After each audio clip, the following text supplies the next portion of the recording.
Hey gearheads, and welcome to Garage Talk, a discussion about all things automotive. I'm Cory. And I'm Matt. And each week, this podcast will serve as a catalyst for discussion on all sorts of topics that grind our gears, excite us, or just need an extra bit of conversation. On this week's podcast, we have a couple of friends of mine talking about Jeeps. So stay tuned and enjoy. This is a discussion about all things automotive between you and us, you, our listeners, and us, the hosts, and we want to hear back from you. And we've got many different ways for you to do that, whether it's through our Facebook, Instagram, or Twitter accounts. They are all at GT Garage Talk, or you can just go to our website, gtgaragetalk.com. It's got links to all our social media, our YouTube channel, our email address, any way you can get back to us. We truly love to hear from you. Hear what you think about what we're doing and give us some pointers about what to do in the future. But today we have a special double guest episode for all of you, and that is John Goad. Say hey, John. Hey there. And Jason Hoffmeyer. Guns up. And I've known these guys for many, many years. I've worked closely with them for the past almost 10 years, 11 years of my life. And they are both deeply ingrained in Jeep culture, one more so than the other, just in duration of years, I would say. But we are very appreciative to have them on with us to talk some Jeeps today. And so, guys, my first question is a super softball one to both of y'all, and I'll let y'all figure out who wants to go first. But tell us a little bit about your current Jeep rig. Go ahead, John, jump in there. I should have said something before we started, but I actually sold mine. Oh man! I was just joking. Yes. Yeah. I've got a 2016 Unlimited Willys Wheeler. Nice. So that's a JK, and it's army green or sage, or not sage green, sarge green, and I like boring green, but yeah. Oh. Yeah, that's what I was going for, was the boring. I want to blend in. Yes, but you've got the 3-panel Freedom top, hard top, and Yeah, I got the hard top, got the Freedom top. It's got the matte black finish on the front, the grill there. So for those of you watching on YouTube, I'll go ahead and put a picture up right here, just so y'all can see John's Jeep and a little bit more about it. But it's a nice JK. I like it. And so, Jason, what about you? I was going to ask John, what modifications do you have to your Jeep? Or is that a question you're going to ask later, Cory? Go right ahead. I have done absolutely nothing. It came with, so I bought it used. It had one prior owner, and they had switched out the wheels for a different set of aftermarket wheels. So I left those on. I like those. They've got a pirate on them, and it says American Outlaw. I think that's what it is. Nice. And so I'm definitely all about piracy. So I thought that fit my personality just right, and so I left them on there. I like it. Yeah. What about you, Jason? So the Jeep I have is it's an 06 Rubicon Unlimited. So it's an LJ. And with my Jeep, the one thing that's good with that Jeep is that they only made like 6,700 of those Jeeps. So it still has the Dana 44s. And then also it was the last year they did the straight 6. And they only made that model for 2 years. So when you look at that Jeep, it's extended cab. And I love that Jeep. I have a hard top. Mine's automatic, which I know at that time there was only like 3,000 automatics. The rest of them were manuals as well. Wow. So it's very it's a hard to find that model. Like even Blue Book, for the price that I paid for it back in 07, it's worth the same amount as it is today. So I believe it. It's appreciated nothing in the last 13 years, which is kind of nice to, you hardly ever see that with the car. That is what I'm trying to tell my wife as I am drooling over JL Jeeps right now. It holds its value better than any other vehicles. Yeah.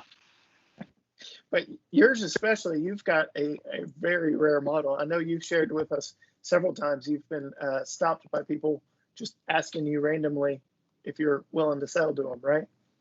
Yeah, it doesn't matter where I go. Like I remember one day walking into the gym, a guy asked me, he was like, he wanted to buy it cash outright as I'm walking into the gym.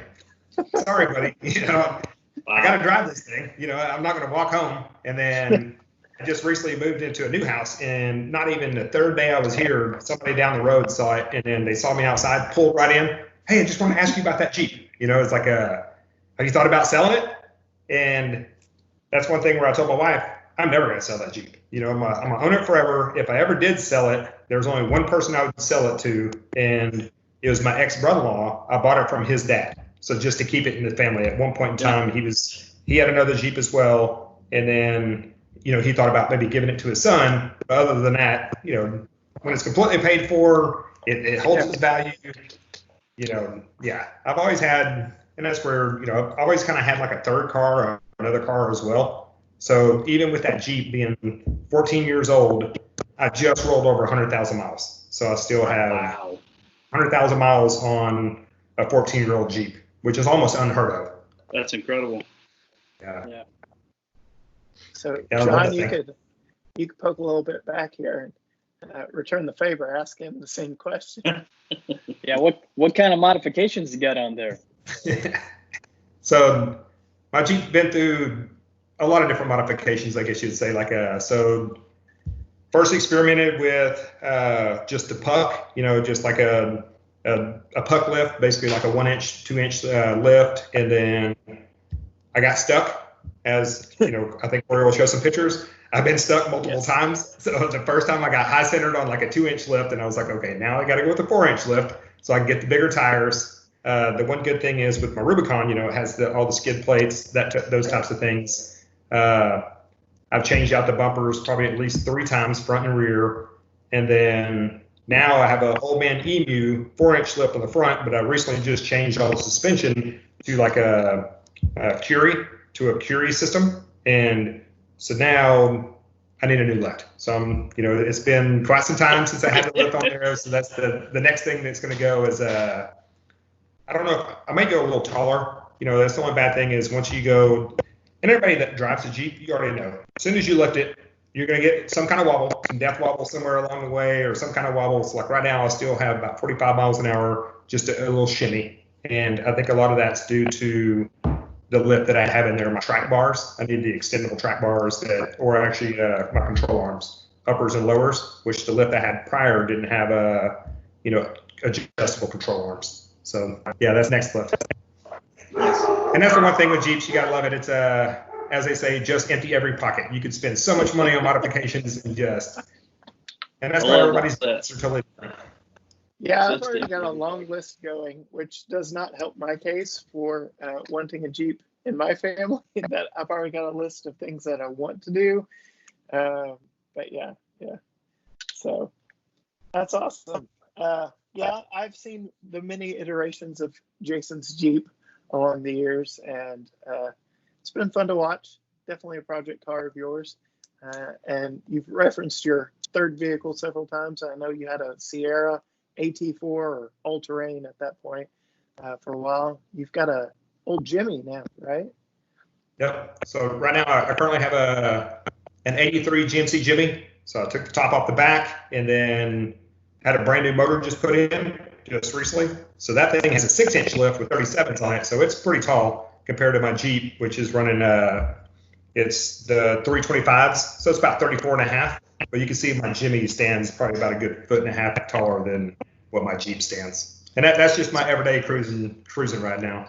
Nice. So Matt, if you ever got stuck, I know who to call. Absolutely. Oh yeah. He's got the rig. So I'm good at getting stuck. I've had my truck stuck 2 or 3 times. So yeah. Yeah.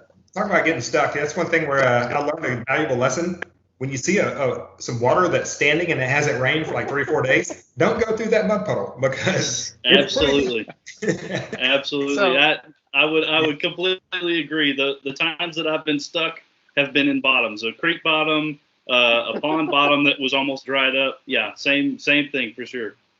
So I will put a picture in right here again for our YouTube viewers of Jason investigating so that doesn't happen yet again. He and I were out.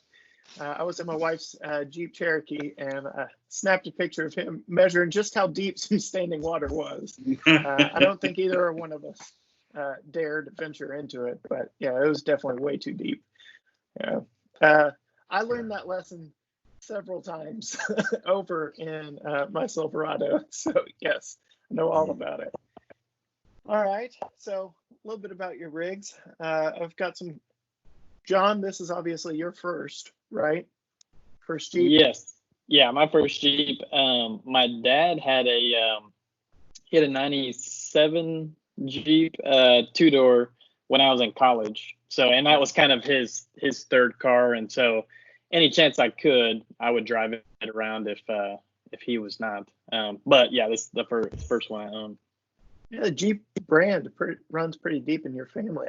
I've known y'all to own several between your parents. Yeah, for sure. Yeah, and my dad has it's whatever the last year of the JK is. He's got one of those 2-door, and then my mom drives a Jeep Grand Cherokee, and my wife actually, when we got married, drove a Jeep Grand Cherokee as well.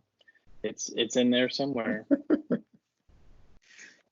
Jason would probably argue that the only real Jeep is a Wrangler, right? Exactly right. I don't know those new the new ones with the V10. That's pretty nice Jeep. The Trackhawk.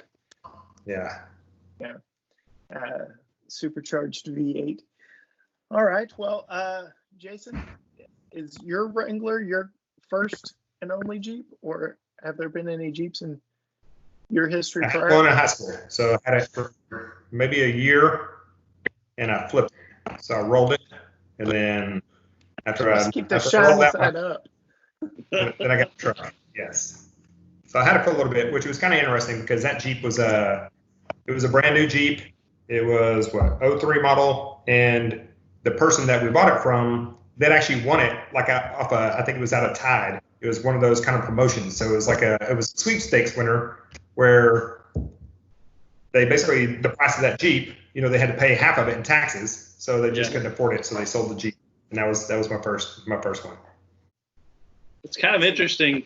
Like, about half of the Jeep owners or people that I know who have owned Jeeps, about half of them have a story about a Jeep ending up shiny side down in some form or fashion, whether it's, daughter or friend or whatever. But it's about 50%. That's interesting.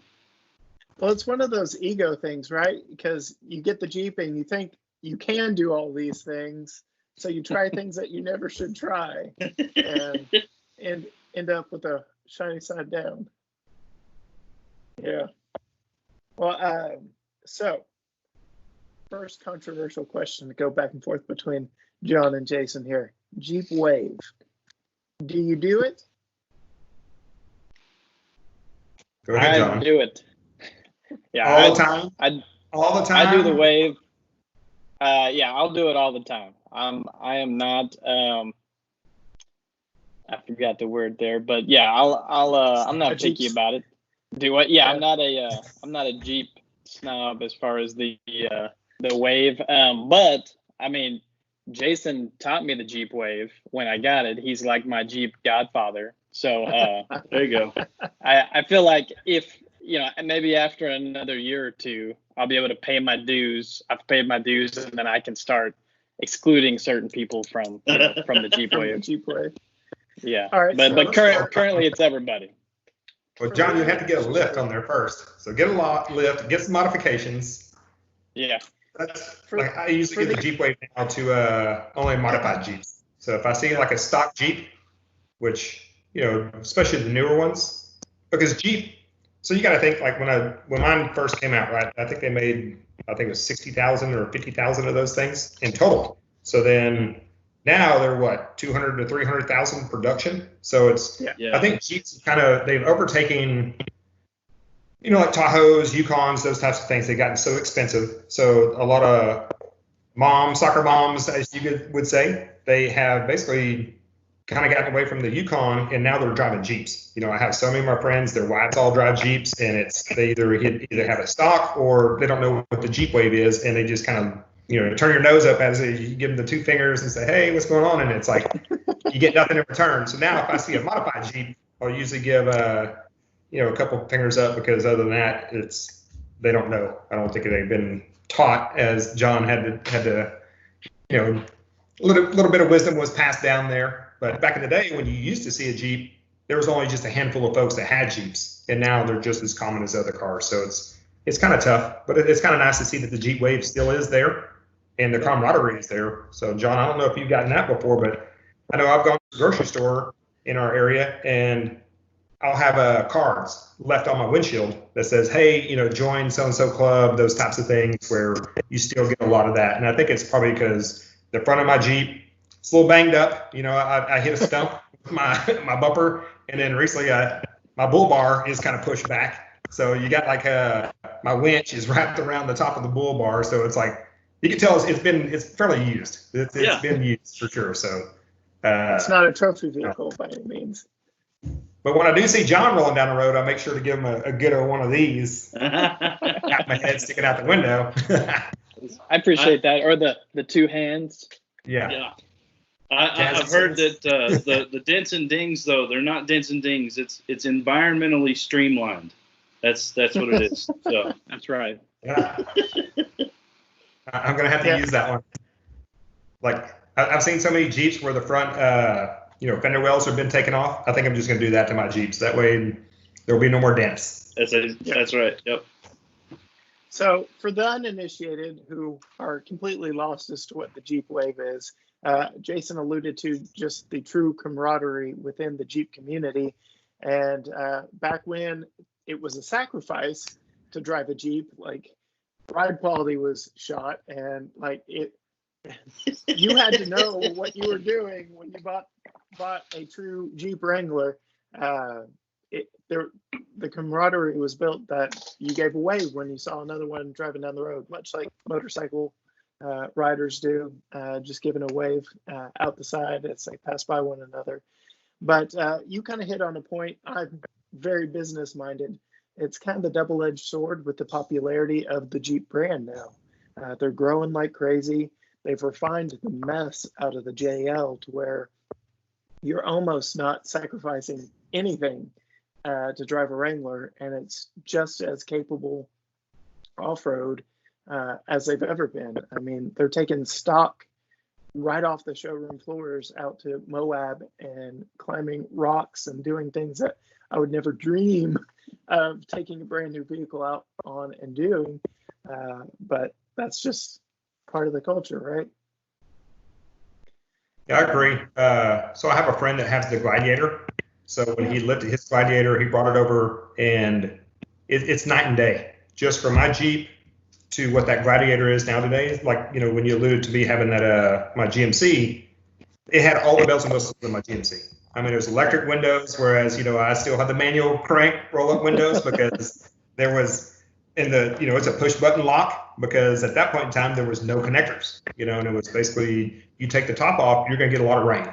And, you know, I've had it before where I haven't had the plugs in, and it rained 3 days straight with the top off, and I had, 4 inches of water sitting in my Jeep, which I don't know how those new ones, how they would handle that, but it's, the tops now are so light that you can just take it off one person, whereas mine's, roughly about 500 pounds. It's a 3-man job to take the top off and to put it back on.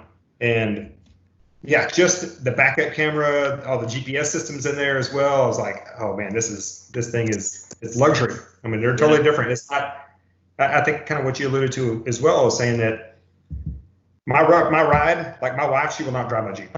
She absolutely hates it. She's like, I have, when I'm driving, it's a little to the right. And then when but if you hold it in the same spot, it always will, swerve back to the center. So it'll never hit lines, but it'll always go back to center, but it always has that little drift back and forth. So yeah, definitely some sacrifices the older and older models you get, but there's just something about them. Seeing that 7-slot grill, I think I've shared on this channel before. it is the only brand that my 2-year-old son currently knows and calls out by name. He gets it wrong a few times. Like there's a yellow FJ Cruiser a couple blocks over from us, and he's like, Jeep, Jeep. No, son, no, that's not a Jeep. But yeah, maybe one of these days I'll join the ranks and be out there with y'all. But right now I'll just have to stick with their Cherokee. So you've referenced your pictures, Jason, that you've sent, and I've shared a few already throughout this video. What interesting places have you gone and taken it? Have either of y'all been out to Moab, done the Easter Jeep Safari, anything like that? So I've driven through Moab, but I didn't have my Jeep. I was actually in one of those Mercedes vans as we were driving through, so that was kind of a different thing. But I have taken it to torture. Yeah, oh yeah.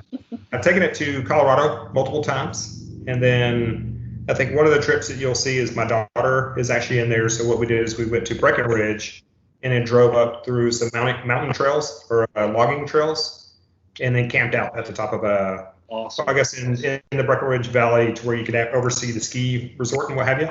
And there was a couple spots in there, which I'm afraid of heights, which kind of sucks being a Jeep owner, because when you're getting up the mountain, we started going up the top of this one, and it was above the tree line, and it was just straight down on the other side. So I made it about halfway up and just kind of backed down, and we said, okay, we're camping right here. And I remember on the way, luckily she was sleeping on the way up, and then on the way down, she was awake, and she started crying. She's just like, oh my gosh, I can't believe, what are we doing? Where are we going? We're going down this? And I was like, I'm glad you were asleep, because it's her side on the way up was straight down. It was all rocks. So luckily, it was just a bunch of trees. And then we did see, we passed another Jeep on that one, and we were actually going up. So I had to go off into the trees and let the other car pass besides me. And yeah, it was a little scary, but yeah. John, I know yours is primarily your daily driver. Any crazy adventures yet in that one? Nothing quite that exciting, but I've got some friends who have land, and so I've driven around, in the woods and all through their land before. But the best story I have was the test drive. We went to test drive it, me and my wife, and so the guy's telling us where to drive. We end up over at Lindsay Park. And he says, okay, well, go ahead and just hop the curb over there. And I'm like, I don't think I should do that. And he's like, yeah, don't worry about it. I own the dealership owns the car. I'll take care of anything, if anything happens. And I'm like, okay. And so he says, yeah, just take off through that bike trail. And so we just went driving through the bike trail, drove it straight up. And so then when we get off of it, he says, so you want to buy this car, huh? And I said, yeah, I do. I think hook, line, and sinker, huh? Yeah, you got me with that. And so that's definitely a fun one there. So I'll preface that story for all those who are unaware that John, previous to purchasing this Jeep, had basically a 4-door sports car and a Nissan Altima SER. So off-roading was not in his repertoire at that point in time, at least not his daily vehicle. So yeah, that vast change, right? It's quite a bit different. So I have to reference, we had my brother on last week, and he had mentioned he had a 2012 JK, and Jason, you've even already referenced it as well. There was the one time where he left the Freedom Tops off overnight, and crazy Texas weather, a storm came up out of nowhere overnight, and he said he had 4 inches of standing water in the bottom. So at least with the JKs, he did say that he was able to pull the plugs, pull all the carpets, and you would never even know that happened. But John, have you ever fully gone topless in your Jeep yet? So I typically just go with the Freedom Top, just because it's so quick and easy to pop off, and I can do that. I then can enjoy it, and I'll take the doors off. It's just quicker, and definitely I can do it by myself and not have to worry about it. Yeah, I know on Clayton's, he I can see the disdain on Jason's face. Yes. He does his by the season. Yeah. And you rough it out throughout the summer here in Texas, right? You've got a bikini top on it, don't you? Yeah, it's tough. Like the older I get, the less I take the top off, just because it is so heavy and I have to store it. But it's one of those things where I used to take it off, like I always knew, like 1st of April, I would take it off, and then next thing I know, it was pollen season. So then the whole inside of my Jeep was completely, yellow. So I was like, okay, now I'm waiting till the end of April, 1st of May, and it's still kind of rainy season. So I have the top on, I've been drenched, I don't know how many, numerous times in there. But then as soon as June rolls around, it's 104 degrees. So then that's one thing, as these guys alluded to, used to work with him, and it's like, I'd go to the gym at lunch and I would just sweat. By the time I got out of the gym and came back to work, and I'm just drenched in sweat because it's just so hot. You can never get the air conditioner cool enough in there. And then especially with the top off. Now I hardly ever take the top off. But when I do, it's I found the best time is like right at the end of August through about October. End of October, that's about the best time to take the top off. Yeah. See, I was going to say October, November would be where I think. So on my brother's JK, he would always enlist my help when we lived together. And it could be done one person because, like I said, it was 3 panels. But he had the painted top, so he was extra careful with that. And that was always fun. If and when I ever get a Wrangler, I've scoped out and watched several YouTube videos on how to build your own roof lift in your garage. And Way of Life is probably the channel who has got the best all around do-it-yourself lift, where he just backed in, lifted it up, drove out from underneath it, jacked it up, and then he can pull straight in underneath it. And, God knows what he's doing. But he also has many Jeeps dating all the way back to CJ, so I think he really knows what he's doing. So speaking of that, like, when you're saying stuff like that, it's like so I have a buddy, the guy that has the Gladiator, his wife also has a JK. So it runs in the family, right? So it's like his wife got the JK first, and he was like, now I have to have a Jeep. He had the same GMC truck that I did, so he went and got the Gladiator. And then I have another friend, his wife has a Jeep, and he just recently got I think it was an 86, 87 Jeep. It's kind of lifted. It's about like a 10-inch lift. Is just ridiculous when you see that thing going down the street. But it's my buddy that has the Gladiator. He built the same thing. So when you go into his garage, he has it where it's push button, and it goes down, and you can actually lift the Jeep off. It just uses like a winch, and it pulls the top, and it just stores it at the very top, and it just backs his Jeep in, backs underneath, and then winches it down. And it's kind of that same thing. Yeah. See, and that's the way I view it. Is it's a convertible. It's an off-road machine. It's a family hauler. It can do it all, and Jeep knows that now. And the one I've priced out is just under 60,000. So, what do you know? Yeah, they've gotten ridiculously expensive here. So, never been to Moab. Is it on your to-do list? Either one of y'all. Yes. Yeah. Not any out. immediate plans, though, huh? There's a couple trails up there, like Black Bear. I probably won't do that one. Luckily, my sister-in-law lives in Aspen, and they have a Jeep as well. So it's one of those things where just want to go out there because it's fairly close to where she lives. But I would also want to put it on a trailer and drive it out there on a trailer instead of driving it, because Yes. I know we'll probably allude to this later, but when we get into Jeep stories, I almost got killed in my Jeep at one point in time, where I saw my life flash before my eyes and all that kind of stuff. So that's like I will definitely trailer it wherever I'm going to go willing. I'm not going to sit there and drive it home, especially on a trip like that. Well, now you have to tell that story. Tell it now. You ready? I'm ready. So, it was the same trip that we took to Breckenridge with Hannah, and luckily we went rafting. We were coming from Breckenridge back into Denver. And I don't know if any of you guys ever driven that road. It's a steep grade. It's like a 10%, 12% grade, like before you get to Georgetown. And as you're going, So luckily, Hannah was in my cousin's car, which was in front of me, and the castle nut came off my steering like the pitman arm. So I had no steering.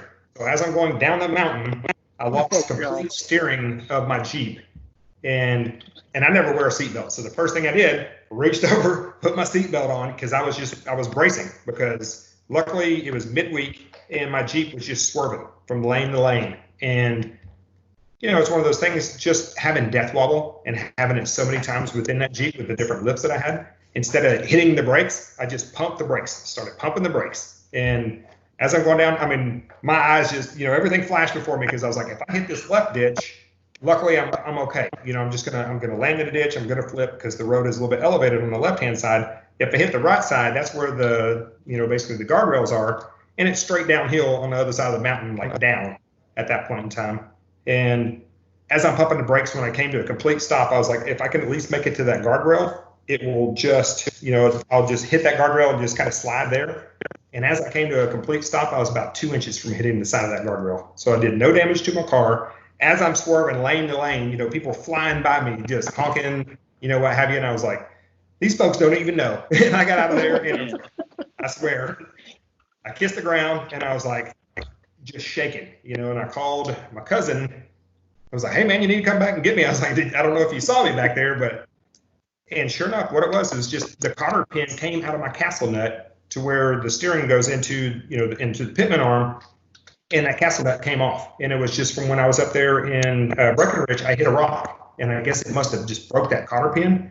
So now I keep every castle nut there is that could possibly fit on my Jeep, and I keep about 2 packs of cotter pins in there. And I swear, on the way home, when I had my daughter in there, I pulled over probably like every 2 hours every time I got gas and checked those cotter pins and checked my castle nuts just to make sure it was on there. Because it was just something very simple like that. I mean, it's a $5 part that basically would make you lose steering like that. And, that was a tough one at that point in time. But wow, knocking on wood. Wisdom gained from that experience too, though, right?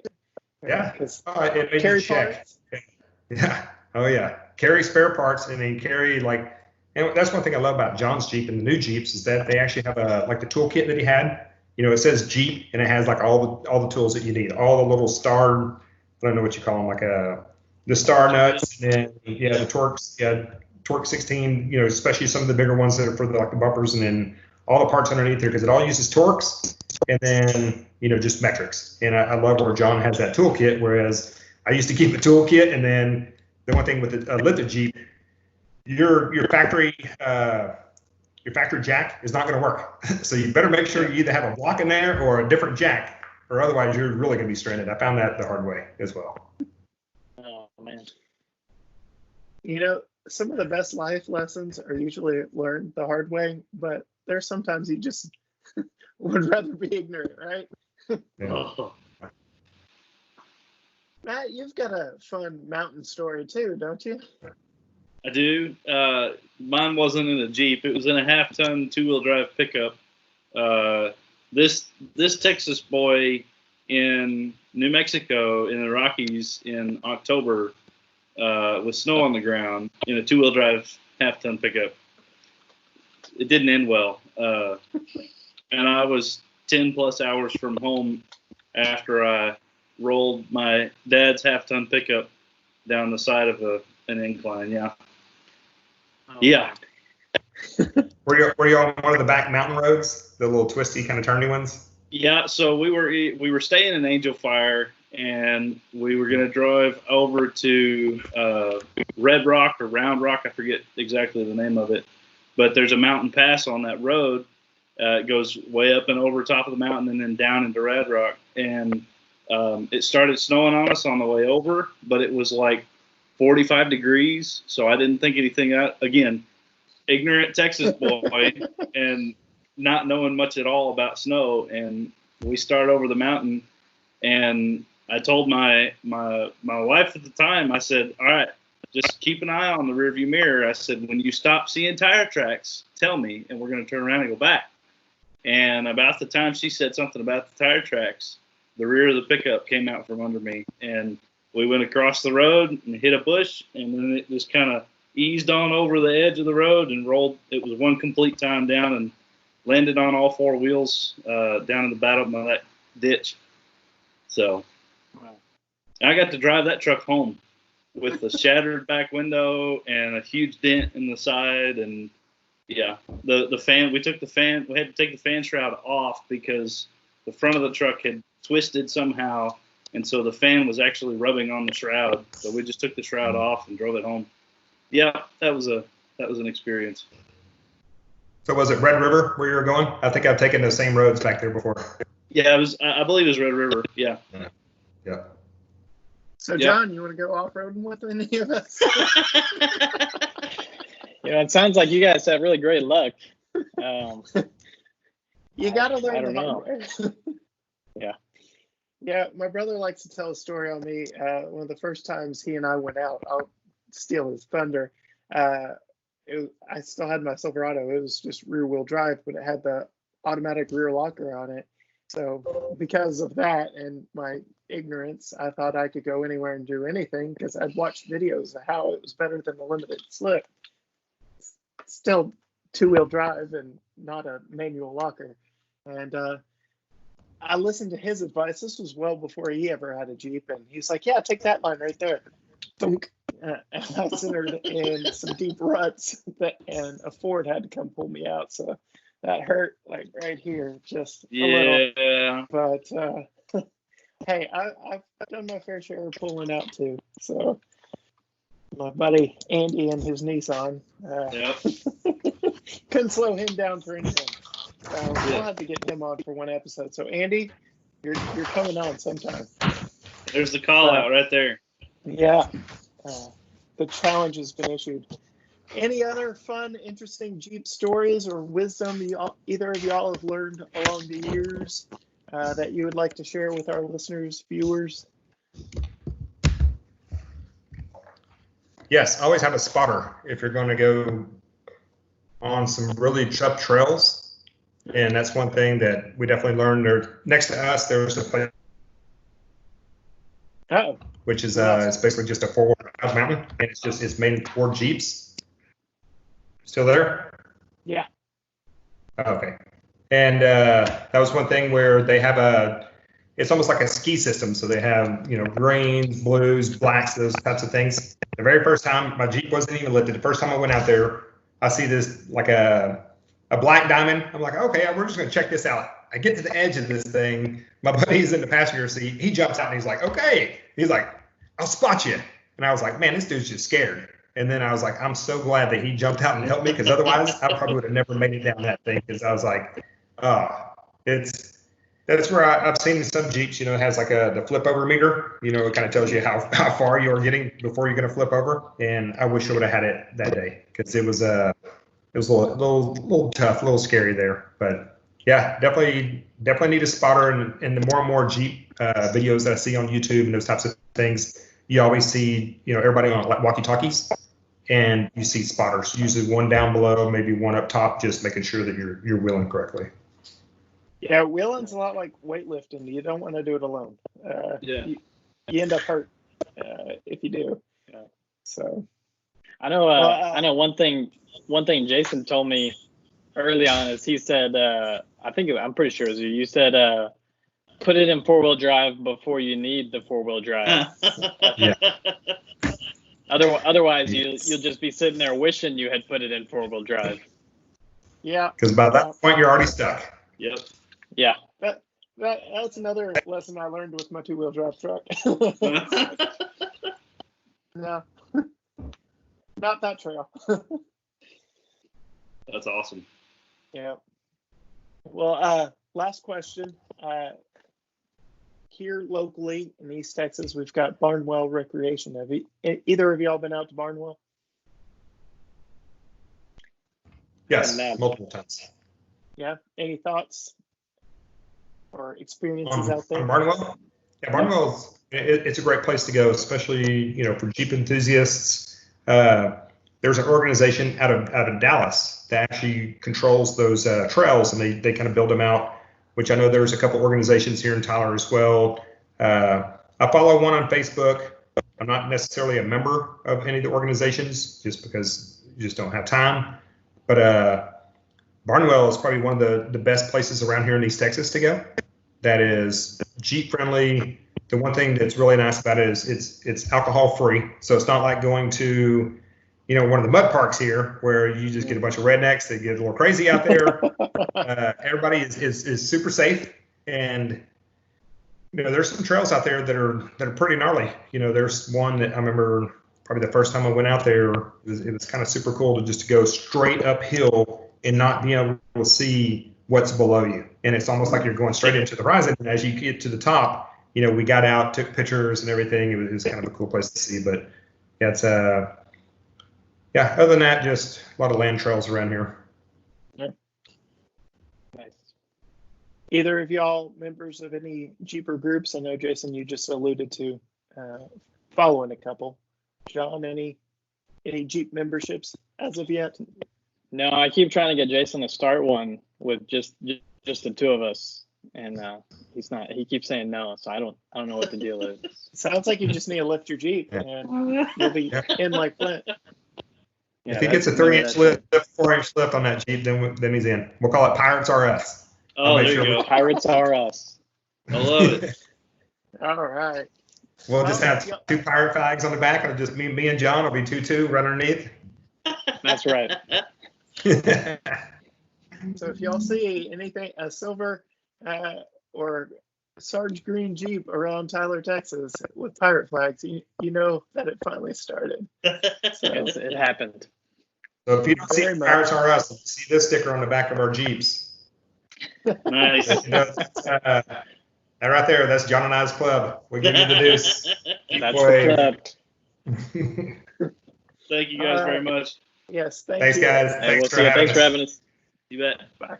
And that's our episode for this week. We're very grateful to John and Jason for coming on and sharing some interesting stories with us. Some things they've learned the hard way or not so hard way, however it may be. Interesting life or death stories, but we're very appreciative to both of them coming on. But Jeepers, this episode was for you. We want to hear back from you. What Jeep do you currently drive? How many Jeeps have you had? What did you think of today's episode? Can you empathize? Have you been there, done that? What's your life and death Jeeper story? Yes. Have you always kept it shiny side up? Be sure to like and subscribe us on YouTube.